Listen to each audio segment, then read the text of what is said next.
Good morning, good evening, good afternoon. Welcome back to the channel. My name is Chad. You guys are watching Yang Wrenching. Today, we're talking about this Mustang here. You see this pretty silver 5.0 liter Mustang. We got a special surprise for it. I don't know when this video is gonna go out. I'm filming it now. It's somebody I consider a friend, customer, all in one, and we're doing a cool setup for this car now. Let's go ahead and show you the damage and see if you guys can guess what we're doing. So let's check it out. I know it's a little blurry, guys. I'm trying my best. We don't have great lighting here, but you can see the block right there is destroyed. So up in there is a crack. Looks like it smacked it. You can see there's a little hole below it. Anyways, you're gonna have to believe me. We'll check it out when we get it out, but there is a giant crack in this block, hole in it. You can see underneath the car, there's some oil. Definitely got some oil underneath here on the K-member, that sort of thing, oil pan. So we're about to pop this plug. I'm hoping it's oil, that it didn't break through the coolant jacket and it spit out a bunch of coolant. So let's check it out. Let's see. Please be oil and not water. Oop. That looks like oil. That looks like oil, guys. Thank the Lord. I was scared it had broken into the jacket. You can see it's a good old black gold, baby. Smells good, smells like oil, but you'll notice it's everywhere under here. You shouldn't have this much oil under here. So we're gonna go ahead and let that drain. And while we let that drain, let's check out the beast that's going in it. We got ourselves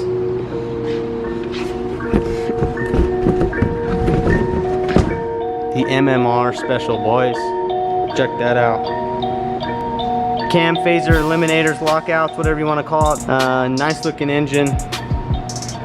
Supposed to be a 5.2, so it's basically a GT350 without the GT350 crank. So it is a cross plane, not a flat plane, and it definitely is going to sound good. So I can't wait to get it in, get it unwrapped. We got some paperwork here, but you guys can see pretty neat looking setup, pretty cool. I'm excited to get it in. Now I haven't opened it just yet, guys, because we are going to wait to open it until this engine comes out. So we don't know the extent of the damage of this engine. I'm hoping to be able to maybe even potentially buy some parts off of him, off of this car, get that ball rolling on, you know, building my own Coyote. So hopefully the cylinder heads are good on this, and then I can get that to then take a step forward in building our engine for the Coyote swap that I eventually want to do. If that works out, that'll be awesome. If not, it is what it is. But we are going to now get potentially at least one good, hopefully two good cylinder heads, and then after that, I think all we need is a crank, probably. So depending on how bad this crank is, I'm hoping this crank is good and I'll be able to get that from him. I hope it just broke the rod from too much power and it's banked it around.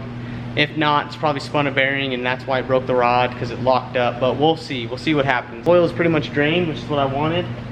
So now that that's drained, let's get on to getting the coolant out of it and we'll go from there.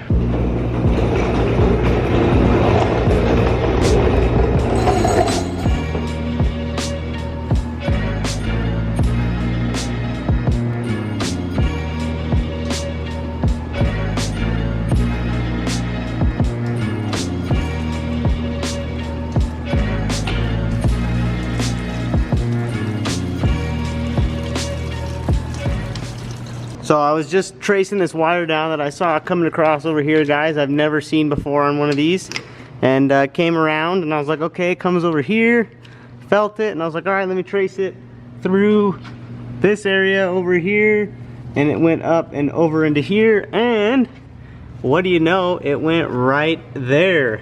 That, my friends, is a block heater. So this car must have been a cold weather car. I've never seen a gas car with the block heater setup in it, but you can see bada bing bada boom, that sucker goes in there like that. And you know, diesels I've seen that, but pretty sure that's a cold weather package setup. All right, guys, we've been burning the midnight oil for a minute now. I want to show you guys what not to do to your car, man. This is something I see a lot. People are lazy. Don't get lazy on your car. Take the time, do it right.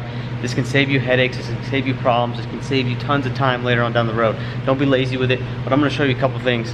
This may be a reason why this car blew up. I can't say for sure, but this is definitely something that tends to happen, and it is a major ground source for the engine, and it is not on in the right spot. So let me show you. Got left off when somebody did headers, is my assumption, because you have to take that motor mount off to do headers. That's when you take that off, la-di-la, so on and so forth. And so this got left off. If you guys can see up there, let me zoom in.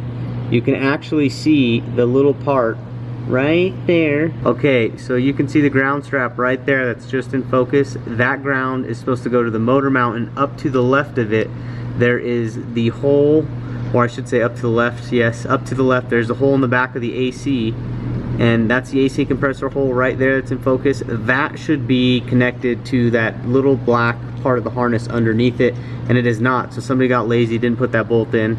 And yeah, so that whole shenanigans can definitely cause an engine failure if that ground is intermittent, and it was actually shoved against the AC compressor. Now, the reason I wanted to tell you guys this, don't get lazy with it. Don't do that, because if you shove that against the AC compressor thinking, oh, it'll ground. The problem is the motor torques, it twists, it contorts, it does all these things, and when it does that, it's gonna move that ground around, and so we're gonna get this kind of intermittent connection. That is worse for your engine than just leaving it completely off. At least if it's completely off, it is consistent, so the car can figure it out and be consistent. But if we have this ground coming in and out, that is gonna do bad things to the ECU. It's gonna destroy the signals. We're gonna get crazy signals. Our knock sensors could go weird, our AFR could go weird. All these things can go weird because this ground is intermittent, causing the signal to be inconsistent and then messing with the way the engine runs. So don't do it. It is a bad idea. If you're going to be lazy and leave it off completely.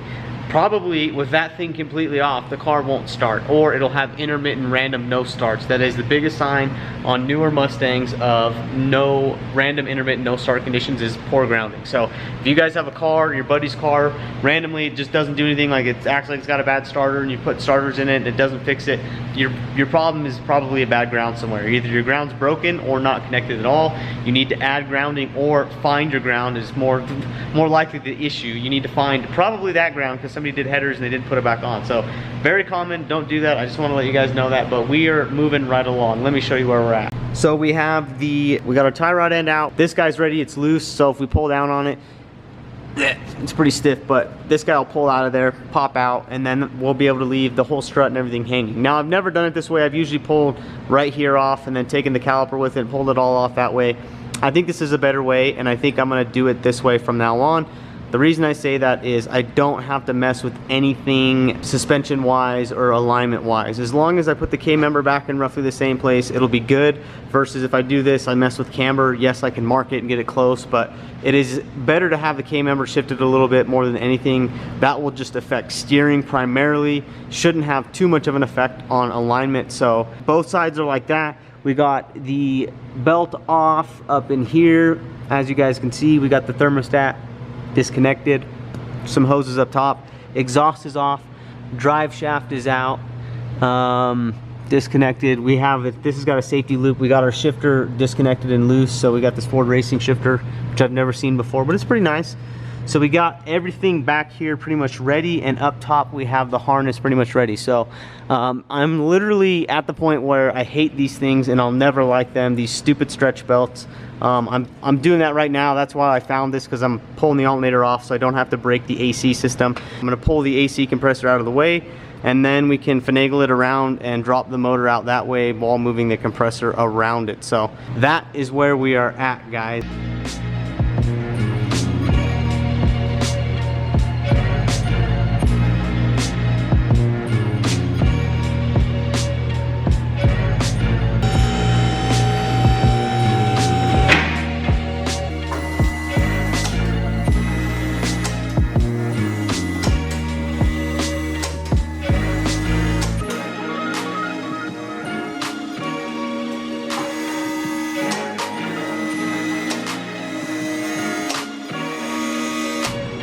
The Mustang in all her glory.